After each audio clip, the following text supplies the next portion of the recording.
પૂર્વ Kutch local crime બ્રાન્ચે Bhachau police મથક વિસ્તારમાં પ્રોહિબિશનના ગુનાઓ સામે કાર્યવાહી કરતા વિદેશી દારૂનો જથ્થો ઝડપી પાડ્યો છે. પોલીસે કારમાંથી વિવિધ બ્રાન્ડની 2220 બોટલ વિદેશી દારૂ, એક કાર અને મોબાઈલ ફોન સહિત કુલ 14,21,600નો મુદ્દામાલ કબજે કર્યો છે. જ્યારે કારનો ચાલક પોલીસને જોઈને વાહન છોડીને નાસી છૂટ્યો હતો. પોલીસ મહાનિરીક્ષક તેમજ પૂર્વ કચ્છ જિલ્લા પોલીસ અધિક્ષકના માર્ગદર્શન હેઠળ એલસીબી પીઆઈની ટીમ પ્રોહિબિશન વિરોધી પેટ્રોલિંગમાં હતી.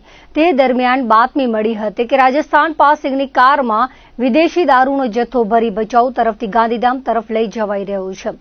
બાતમીના આધારે એલસીબીની ટીમે વરસાણા બ્રિજ પાસે વોચ ગોઠવી હતી.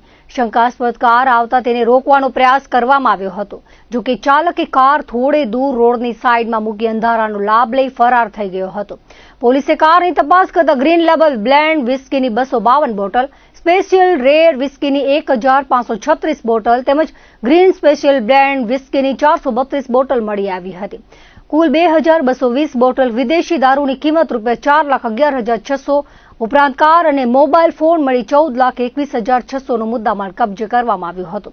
આ બનાવ અંગે ભચાઉ પોલીસ સ્ટેશનમાં પ્રોહિબિશન એક્ટની કલમ મુજબ ગુનો નોંધી ફરાર આરોપીની શોધખોળ હાથ ધરવામાં આવી છે.